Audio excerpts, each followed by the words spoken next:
Hello, my name is Jonathan Moon. My wife and I and two kids, we arrived here about 2 years ago to Cobán, Guatemala, so we're missionaries here. Hi, I'm Katie Erickson. I've been living in Guatemala on and off for the last 11 years, but working at the AMI Cobán Ministry Center for the last 7 months. Here I am the Children's Director for Iglesia La Gracia.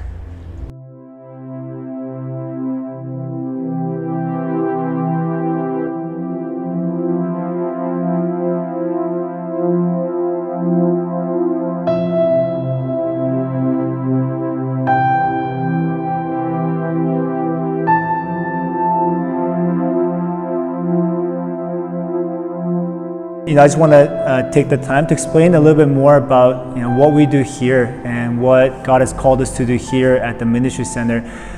So let me start with the mission and vision statement. The vision of our Ministry Center is to be able to form leaders that will want to transform Guatemala and then the rest of the world.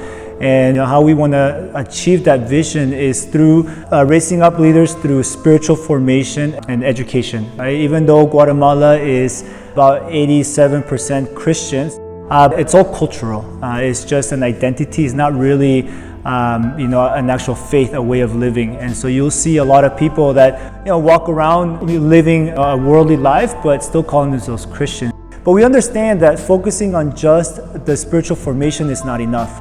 Because if we raise up good Christian leaders but have no education, they are very limited in how much they can do. Right? Granted, God can use anyone. It doesn't matter what education, but a person that is more educated is going to be able to do more for God. It's going to have more opportunities, more doors open for them to have a greater impact. And so that's why we understand that raising disciples is not just about the spiritual formation, but it's also about academics. One of our goals is to push education and just encourage kids to go deeper into their education, study more, go farther. There's not as much support from their parents, their family, or even themselves or the culture to keep doing that. And so that can be really discouraging. And then as well, because the school is very much run on like a rote memorization type of curriculum where it's like memorize it and you copy and paste. And so many times they don't always know how to interact with the Bible themselves, how to creatively and critically think and be able to process the Bible for themselves. And so there's so many times where it's just, I memorize the verse and I can repeat it. I know what it says, but they don't always know what it means or how to apply it to their own life. So that can be such a challenge. And that's, again, the long run. It's a long process, both on the educational side and the spiritual side. In our village of Siguana, a lot of them only go to school up to maybe middle school. A lot of them just go to 3rd grade and they stop going to school. Right? Many of our kids in 4th, 5th grade, still some of them don't know how to read, still struggle writing and even doing basic math. And so the level of education, especially in the rural areas, is very, very low. We as a ministry center, we try our best to try to help that area of education.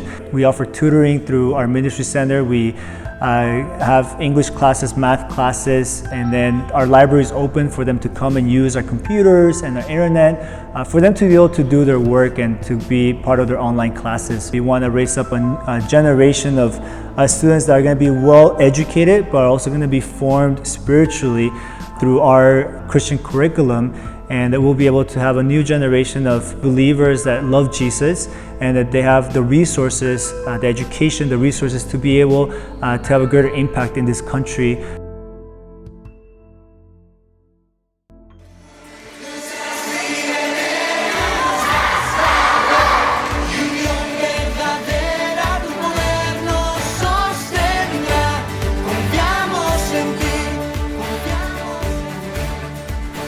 One of the ways that we have been trying to put into practice our mission vision is by also being able to form relationships with other pastors here in Guatemala in different villages to be able to support them and to support their churches, support their ministries.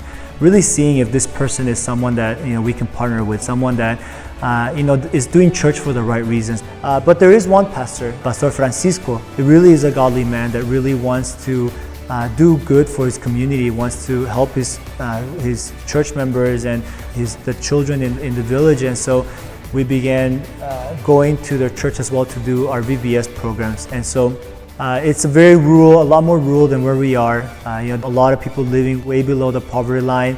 Village where the main language still is Quechua, the indigenous language, and not so much Spanish. And so when we go there, we bring translators as well. They provide translators that can translate from Spanish to Quechua so that the kids can understand the program, understand the lessons. But it's a relationship that we've been forming over the last years, and it's been very encouraging to see how God has been able to use our ministry center as well to bless this church and to bless this pastor and this congregation.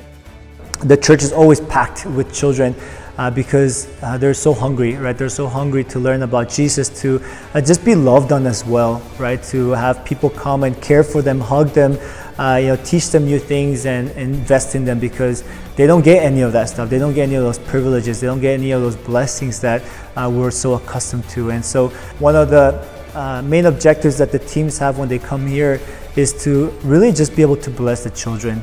Our children will realize that there's more to this world than just their village and their lifestyle, that they'll have dreams and passions to want more out of this life, and then be able to take that passion and use it to serve God as well. There are a lot of opportunities where you can help, especially just through prayer. Always be praying, especially if you've come down to the Ministry Center before, be praying for the kids that you met, be praying for their education, their families, and just that they would be able to break cycles, that they would be people that would break cycles, and that God would be able to work in their lives and their entire family's lives. Ultimately, AMI Ministry Center here is not just here to serve the people of Guatemala, the children of Guatemala, but it's also here to serve our AMI family. One of the reasons why we call this place AMI Ministry Center is because we want every AMI church to feel and to know that this is a place where they can also be blessed by. They can come and serve, they can come and be part of what God is doing here.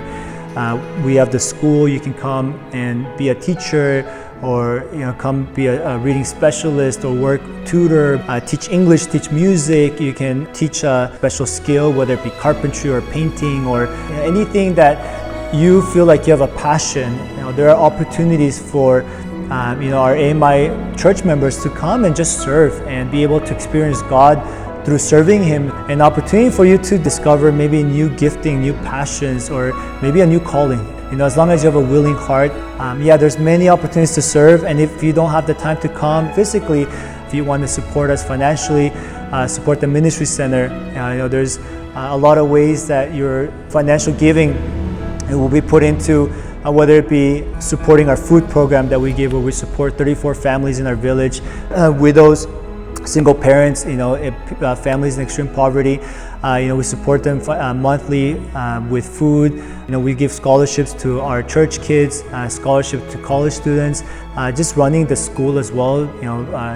Our teacher salaries, our expenses, as well as being able to grow our church, right? To add more ministries, resources to be able to support our community. So there's many ways that your financial support can also be a great blessing to our Ministry Center and the people here in Guatemala. That is always helpful, to be able to have more supplies, hire new teachers for music classes or tutoring classes. It's always helpful to have that financial backup.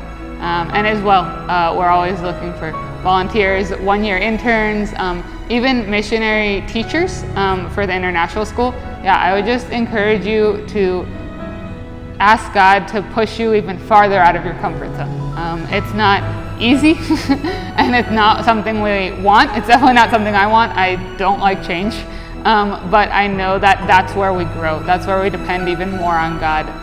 With your finances, with ministry, with not being able to speak the language, and you got to communicate, and just being able to just put all your reliance and dependence on God, that is completely life-changing. And you see God work in so many more ways that you might not have even noticed before. To pray that prayer, that is not an easy prayer, say, your will be done, and push me out of my comfort zone. And then being willing to take those steps to go out of your comfort zone. It's not easy, it's not always fun, but it's always worth it, and you see God working even more. You're welcome. We have so many, you're all welcome. We have a lot of needs, and we'll put you to work.